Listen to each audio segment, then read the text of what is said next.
When someone says to me about another comedian, they say, oh, they're not funny.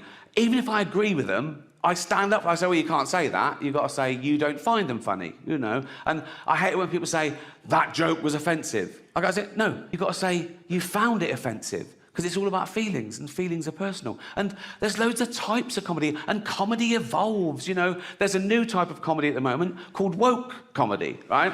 No, it's very progressive, you know? There are some clubs now where the comedian has to sign a thing saying he won't say anything contentious or he won't say anything that could offend anyone. It's a safe space for the audience. Woke comedy. And I tried to watch a bit of it, and I decided I'd rather watch Louis C.K. masturbate. Can't mention him anymore. He's cancelled. Not enough to apologise and move on. You've got to... And the big controversy last time I did it was a Caitlyn Jenner joke, right? Oh, outrage on Twitter the next day. And by outrage, I mean a couple of people going, it was transphobic. It wasn't transphobic in the slightest. It was a joke about a trans person, but the joke had nothing to do with that aspect of her existence. And that's the other thing about offence. People get offended when they mistake the subject of a joke with the actual target, and they're not necessarily the same. I'll tell you the joke. You make your own minds up. Right. So... It's live, so they go, and now your host for the 68th Annual Golden Globe Awards, please welcome Ricky Gervais. They go, and they're all clapping, all the actors are looking up, smiling at me nervously. It's brilliant, right? So I just go, relax, I'm going to be nice tonight. I've changed. Not as much as Bruce Jenner, obviously. But if you're the type of person to revel in someone getting cancelled for something they said 10 years ago, you're just ensuring that one day you'll be cancelled for something you said today. You can't predict what will be offensive in the future. You don't know who the dominant mob will be. You know, like, the worst thing you can say today, get you cancelled on Twitter, death threats, whatever, the worst thing you can say today is, women don't have penises, right? Now, no one saw that coming. There are no 10-year-old tweets of people saying... You won't find a 10-year-old tweet of someone saying women don't have penises. Do you know why? We didn't think we fucking had to. Try and explain to someone every day what freedom of speech means, particularly in the context of comedy, and particularly in the context of a joke, that a joke about a bad thing isn't as bad as the bad thing. It's not even necessarily condoning the bad thing. It could be anti the bad thing. It depends on the actual joke. And this woman said, you should never make jokes about food allergies. I should have left it, right? I sent back, I make jokes about AIDS, cancer, famine, and the Holocaust, right? And you're telling me I should never joke about food allergies. She sent back, yes, but the Holocaust didn't kill children. Well, it did, didn't it? It was horrible, the Holocaust.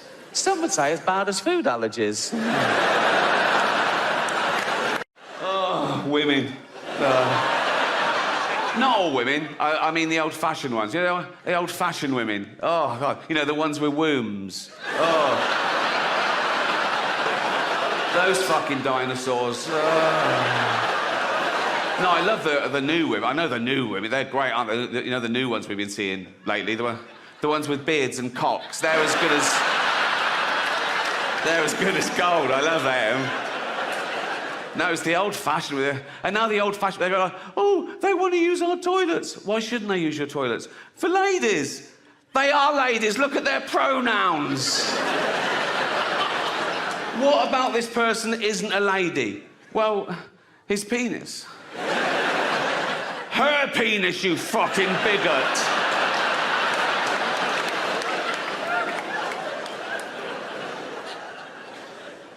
What if he rapes me? What if she rapes you? You fucking turf whore.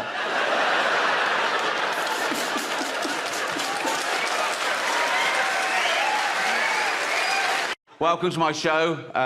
It's not a show. There's no dancers or jugglers. It's basically a bloke talking, which is essentially what stand-up comedy is, isn't it? A bloke talking. Sexist. What about all the funny female comedians? Like, No. Right. No. I'm not doing that. OK, right. That was irony. There's going to be a bit of that throughout the show. See if you can spot it, OK? Now, that's when I say something I don't really mean for comic effect, and you as an audience, you laugh at the wrong thing because you know what the right thing is. It's a way of satirising attitudes. Like that first joke, I used the old-fashioned sexist trope that women aren't funny. Now, in real life, I know there are loads of funny women. Like, I did it again. Well spotted. Good. But these people are virtue signalling. They're trying to bring people down to raise their own status. And they say it's because, no, we're protecting minorities. Like, they're basically saying minorities haven't got a sense of humour, which is so patronising. And I get that as well, to what it's like to be outnumbered. In this country, we're still only 5% black, 5% Asian, 5% LGBTQ, you know, tiny numbers. Now, I'm a white, heterosexual multi-millionaire, right? There's less than 1% of us.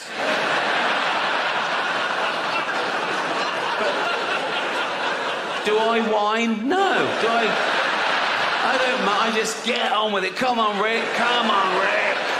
Just keep I'm like Rosa Parks. Do you know what I mean? I'm like... Except I fought for the right to never have to take a seat on a bus. But...